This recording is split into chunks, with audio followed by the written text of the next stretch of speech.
Salut, c'est Romaric pour une vidéo question. Une question qui s'adresse à toi, qui s'adresse aux gens voilà, qui mettent euh, des commentaires sous mes vidéos. J'aime beaucoup. C'est pour ça que je fais des vidéos d'ailleurs. En fait, c'est plutôt pour susciter l'échange. Euh, En fait, l'échange, c'est bon, je te fournis une vidéo, elle vaut ce qu'elle vaut. Tu vois, c'est pas prise de tête, c'est pas pris au sérieux. Euh, en revanche, je pense que dedans, il y a quand même des idées. Dans chaque vidéo, il y a des idées et c'est des idées que j'ai très envie de partager et sur lesquelles souvent j'ai envie de solliciter des avis, des conseils, des idées, des extraits, voilà, des choses que en fait moi j'ai pas, je sens qu'il me manquent.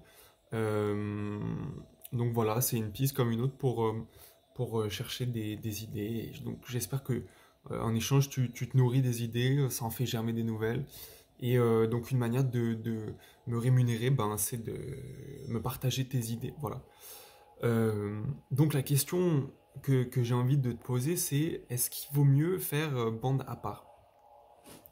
Ça veut dire, enfin ma question c'est plutôt, euh, est-ce que notre survie ou la survie de notre groupe vaut mieux que celle du tout ou celle d'autres groupes? Euh, Par exemple, est-ce que les humains méritent plus de survivre que les espèces euh, animales qu'ils détruisent? Est-ce que les gens qui pensent comme moi, effectivement, méritent de survivre et ceux qui ne pensent pas comme moi ne le méritent pas? Donc là, je fais un schéma pour parler de croyances. Il y a pas mal de choses, d'idéologies, de religions, d'idées qui se sont agrégées comme ça pour former un sentiment d'appartenance. Par exemple, il y a des gens qui disent je suis français, tu vois. Mais en fait, français, bon, ok, il y a une histoire commune, et puis il y a des choses qui sont passées sur la géographie même. Mais quand commence cette identité, est-ce que t'es pas euh, celte? Est-ce que t'es pas néandertal? Est-ce que t'es pas toute la somme aussi des générations derrière qui se sont créées, intermêlées?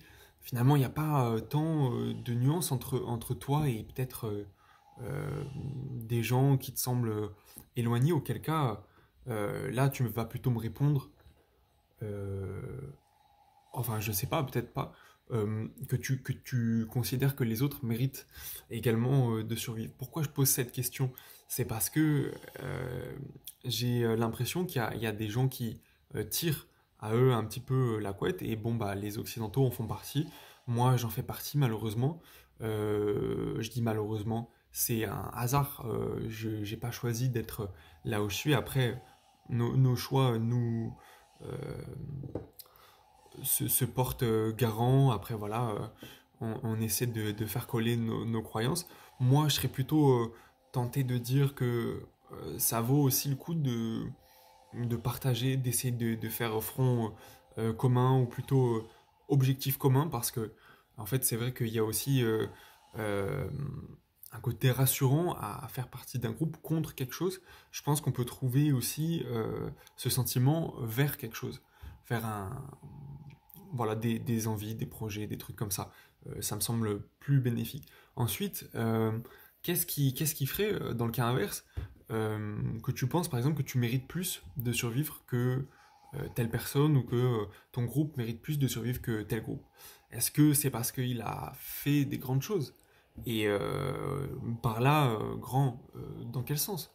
Parce que, bon, n'ayant pas la vérité, quand tu commences à penser que tu es plus, tu as plus compris, etc., je pense que tu es un peu dans une illusion rassurante, mais qui n'est pas exacte, parce que n'importe quel individu a son expérience, il a interagi avec un environnement différent, sans doute du tien, mais il a vécu ce temps, il a dérivé des choses avec le même corps que toi, à quelques gènes près.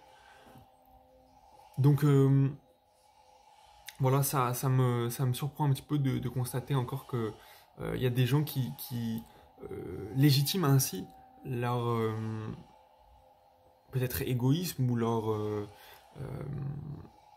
insécurité, parce qu'au final, le fait de vouloir comme ça tirer à soi les ressources, l'énergie, etc., pour se créer un confort, c'est au final juste pour se rassurer face à l'angoisse existentielle. Et donc, les groupes comme ça qui pensent, les gens qui pensent plus mériter, en fait, donc font l'hypothèse, implicite ou non, qu'ils ont plus compris les choses. Parce que leur modèle leur permet de faire mieux, de faire plus, donc leur compréhension de la vie, leur compréhension des règles. Or, tout est question de contexte. Éliminer une espèce animale, parce que on a réduit, nous les humains, par notre activité, la niche dans laquelle il était performant, ça nous prive potentiellement d'une génétique qui pourrait nous servir dans le futur si ce type d'environnement se reproduise, d'écosystème se reproduit. J'en parle dans ma vidéo Gardien des génétiques. Euh, voilà, donc si tu penses que quelqu'un, un groupe, même si c'est pas toi en fait, a plus de raisons d'exister parce que son CV est plus impressionnant, ou je ne sais pas quoi. Justement, c'est ça ma question. Qu'est-ce qui ferait que tu mérites plus de vivre que la personne que tu croises dans la rue, que moi? Qu'est-ce que moi je mérite plus de vivre que qui? Comment évaluer ça? Tu vois, ça a aucun sens en fait. Donc, dans le doute, j'ai pas envie de répondre à la question et je pense que les plus sages d'entre vous, euh, et là je me pose moi-même en non-sage puisque j'aimerais que les sages pensent comme moi, impliquant que j'ai la sagesse, alors non, je suis ouvert à tout, toutes les idées. Et voilà, bonne méditation.